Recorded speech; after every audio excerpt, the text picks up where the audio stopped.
પંગત જૂના રીત રિવાજ મુજબ જમાડીએ તો એનો અમીનો ઓડકાર આખો આવે. અમારા સમાજમાં કન્યા વિક્રય નહોતું, એ દૂષણ સાવ દૂર થયું છે. જે ભગવાન કૃષ્ણએ જ્યાં જંગ વિવાહ જે જગ્યાએ કર્યો હતો એવો એક જંગ વિવાહનું આયોજન કર્યું છે. સાથે આણું જોડી દેવામાં આવે છે. તમે પણ ગ્રામ્ય વિસ્તારમાંથી આવો છો અને ભરવાડ સમાજ સાથે જોડાયેલા છો, ખ્યાલ જ છે. એના દીકરાની જાન હેલિકોપ્ટરમાં લઈને જવાના હતા એને વેવાઈને ત્યાં. હવે અમારા સમૂહ લગ્નના આગેવાનો ત્યાં ગયા કે ભાઈ અમારે આ રસોડાની સમૂહ લગ્નમાં જરૂર છે. તો એને તરત એને વિચાર આવ્યો. એને શું કહેશો રાજુભાઈ, સૌ પ્રથમ તો આ આયોજન વિશે શું કહેશો, આ સમૂહ લગ્ન વિશે શું કહેશો? ખાસ કરીને જોઈએ ને તો સમૂહ લગ્નનો રાહ છે ને ભરવાડ સમાજે ચીંધો છે. કેમ કે પેલા જંગ વિવાહ થતા, આજે વર્ષો પહેલાની વાત કરીએ તો, અને એ કારે 2-3 દીકરીઓ પણ. સૌ પ્રથમ ગ્વાલીનાથ વાળી જે જગ્યા અમારી છે કે ભગવાન કૃષ્ણ જ્યારે નીકળ્યા ગોકુળ મથુરાથી, જ્યાં પેલો પડાવ નાખ્યો એ જાજાવાડાની જગ્યા ઉપર આથી વર્ષો પહેલાંની વાત કરીએ તો ત્યાં જંગ વિવાહ થયો. 3000 વધુ દીકરીઓ પૈણી.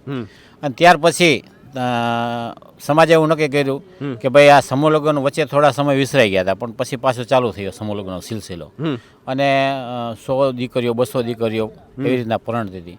પણ 2 વર્ષ પહેલાં એક અમદાવાદના અમારા ગમારા પરિવાર છે, એણે નક્કી કર્યું કે ભાઈ આપણે જે ભગવાન કૃષ્ણએ જ્યાં જંગ વિવાહ જે જગ્યાએ કર્યો હતો એવો એક જંગ વિવાહનું આયોજન કર્યું છે. 2 વર્ષ પહેલાં પણ 3100 દીકરીઓ ત્યાં પૈણી 2 વર્ષ પહેલાં.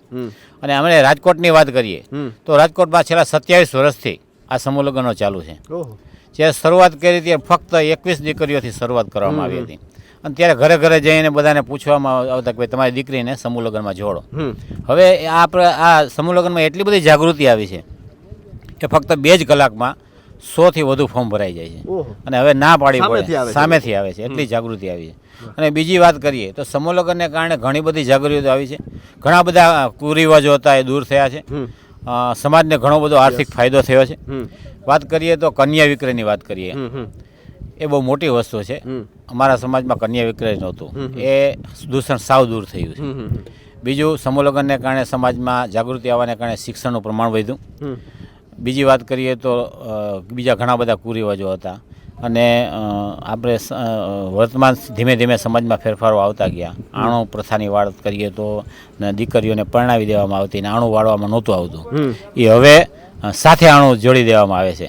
તમે પણ ગ્રામ્ય વિસ્તારમાંથી આવો છો અને ભરવાડ સમાજ સાથે જોડાયેલા છો, ખ્યાલ જ છે કે ઘણી બધી બદીઓ હતી એ બધી દૂર થઈ છે. અને મોટામાં મોટો ફાયદો જો થયો હોય તો શિક્ષણનું પ્રમાણ વધ્યું છે અને આર્થિક ફાયદો સમાજને થયો. ચોક્કસ આર્થિક જાગૃતિ આવી. અત્યાર સુધીમાં અમે 2540 દીકરીઓ પરણાવી ચૂક્યા છે. રાજકોટની જ વાત કરીએ, 2540 રાજકોટની જ વાત કરીએ. અને બીજા આખા સૌરાષ્ટ્રની વાત કરીએ તો આખા સૌરાષ્ટ્રને રાહ રાજકોટ ભરવાડ સમાજે ચીંધો છે. અહીં પ્રથમ લગ્ન અહીંથી ચાલુ થયા અને પછી સૌરાષ્ટ્રના અલગ અલગ સેન્ટરોમાં સમૂહ લગ્નો ચાલુ થયા. અત્યારે દર વર્ષે 1200 થી 1500 દીકરીઓ સમૂહ લગ્ન દ્વારા પરણે છે અલગ અલગ સેન્ટરોમાં. રાજકોટ, જામનગર, ભાવનગર, અમરેલી, પછી અલગ અલગ તાલુકા પેલેસો છે, પડોદરી છે, વાંકાનેર છે, કડુકા છે, આવા બધા બાબરા છે. અને બીજી વાત ખાસ કરીએ તો અમને બધાએ જે સમૂહ લગ્ન સમિતિના જે સભ્યો છે એને એક દીકરીનો બાપ બનવાનો, આટલી દીકરીનો બાપ બનવાનો અવસર પ્રાપ્ત થયો છે. રાજુભાઈ મેવાડા છે, એ એના દીકરાની જાન હેલિકોપ્ટરમાં લઈને જવાના હતા એને વેવાઈને ત્યાં. હવે અમારા સમૂહ લગ્નના આગેવાનો ત્યાં ગયા કે ભાઈ અમારે આ રસોડાની સમૂહ લગ્નમાં જરૂર છે. તો એને તરત એને વિચાર આવ્યો, એને એવું થયું કે ઓહો, આ મારા પર્સનલ એક માટે આટલો બધો ખર્ચો કરું એની બદલે હું મારી આ સમાજની આટલી બધી દીકરીઓ પરણતી હોય તો હું કેમ એ ખર્ચો એમાંનો ડાયવર્ટ કરી દઉં. અને એ વિચાર આવ્યો અને એને એમ કહી દીધું કે ભાઈ સમૂહ લગ્નનો આ જમણવારનો દાતા હું. અને એને કારણે જ અમારો જે સમૂહ લગ્નનું જે કાર્ય છે ને એ આગળ ધપી રહ્યું છે. રાજુભાઈ, આ વખતે જોઈએ તો શું ખાસિયત હશે? 2025માં જે સમૂહ લગ્ન યોજાવા જઈ રહ્યા છે, આપણે જોઈએ તો હજારો લોકોની રસોઈ બનવાની છે, તેની તૈયારીઓ અત્યારથી જોવા મળે છે, તો શું ખાસિયત હશે?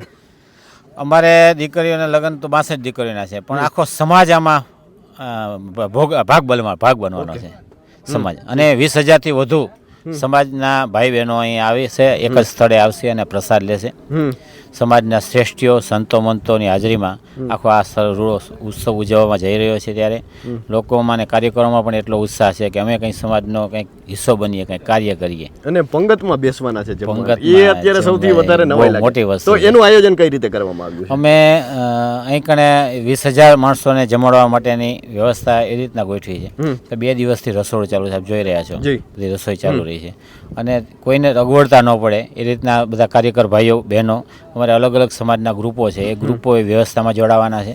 રંગીલા જે ગ્રુપ છે ખાસ કરીને જોઈએ તો એ બહેનોના વિભાગમાં બહેનો પીરસવાની કામ કરવાની છે અને ભાઈઓના વિભાગમાં ભાઈઓ જોડાવાના છે.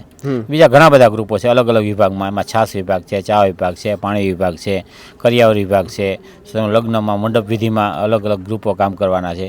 તો આ રીતના આખું સમગ્ર આયોજન છે. અને શા માટે પંગત જ? એનું કારણ પંગત જૂના રીત રિવાજ મુજબ જમાડીએ તો એનો અમીનો ઓડકાર આખો આવે અને આપણને ખ્યાલ છે કે ઊભા ઊભા બધા બેસીને જમે તો વધારે એનું મહત્વ વધારે રહે.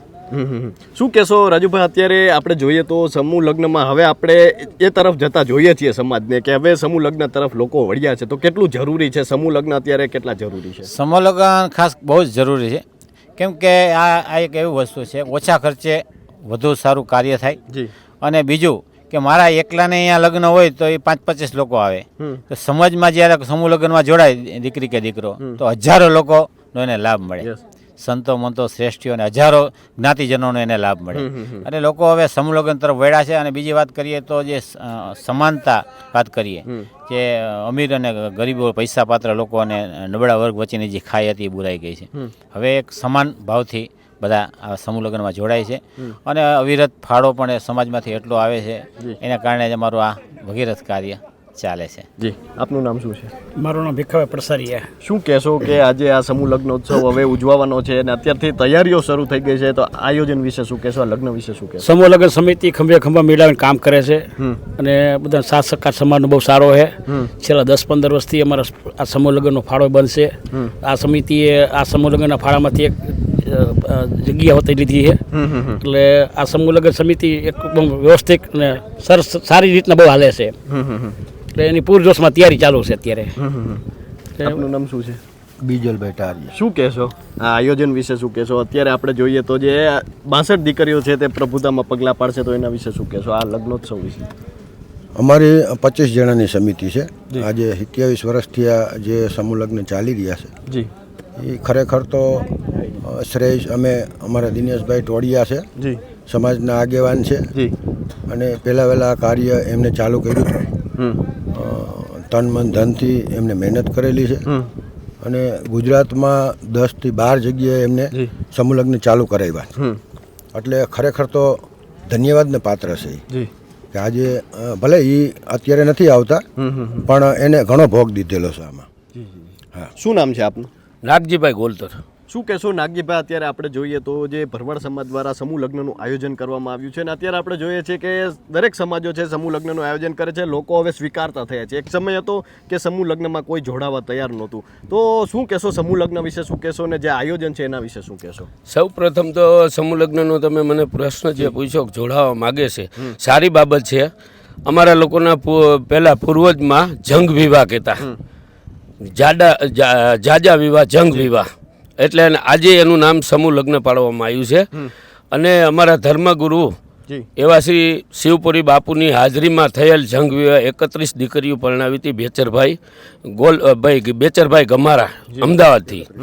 અને અમારે રાજકોટનો સમૂહ તો એની પહેલાંથી જ 27મો સમૂહ લગ્ન છે. સૌ પ્રથમ દિનેશભાઈ ટોળિયા શરૂઆત કરી હતી. આજે અમારા દિનેશભાઈ ટોળિયા પ્રેરણાસ્રોતા છે, માર્ગદર્શક હીરાભાઈ બાંભવા છે માર્ગદર્શક, એવા જ માર્ગદર્શક નારણભાઈ ટારિયા છે, રાજુભાઈ ઝુંઝા, ભીખાભાઈ પઢારિયા, બીજલભાઈ ટારિયા, આ સૌ અને અમારા પ્રમુખ લીંબાભાઈ માટિયા, આ સૌ આગેવાનોના માર્ગદર્શન હેઠળ અમે કામ કરી રહ્યા છીએ. સૌ ખંભે ખંભો મિલાવી અને આ સમૂહ લગ્નમાં અમે કામ કરી રહ્યા છીએ. તો જે રીતે આપણે વાત કરી કે જે આવતીકાલે સમૂહ લગ્નોત્સવ ઉજવવા જઈ રહ્યો છે અને આ દ્રશ્યો દેખાડી રહ્યો છું, અત્યારે આપણે જે સમૂહ લગ્ન ઉજવવાનો છે તેના રસોડાની અત્યારે તૈયારીઓ શરૂ થઈ ચૂકી છે. અને સૌથી મોટી જે રીતે વાત કરી આગેવાનોએ કે પંગતમાં જે ભોજન છે તે લેવાનો, પ્રસાદ લેવાનો છે અને એટલા માટે કહી શકાય કે જે સંસ્કૃતિ છે તે સાચવવાની છે અને સાથે સમૂહ લગ્નનું આયોજન સંસ્કૃતિ સાથે કરવામાં આવ્યું છે. અને અત્યારે આપણે જોઈ શકીએ છીએ કે તમામ પ્રકારની જે તૈયારીઓ છે તે ચાલુ છે. અને અત્યારે આપણે હું હું તમને જે દ્રશ્યો દેખાડી રહ્યો છું તે આપ જોઈ શકો છો કે મોહનથાળ છે તેને ડબ્બામાં ભરવામાં આવી રહ્યો છે અને આપણે જે રીતે વાત કરી કે જે ભોજન છે તે પંગતમાં લેવાનું હોય છે અને આપણે ત્યાં તો પંગતનું ખૂબ મહત્ત્વ રહેલું છે. અત્યારે જોઈએ તો બુફેનો જમાનો આવ્યો છે, પરંતુ એ પંગતની સંસ્કૃતિ ક્યાંક ને ક્યાંક અત્યારે આપણને ઓછી જોવા મળે છે.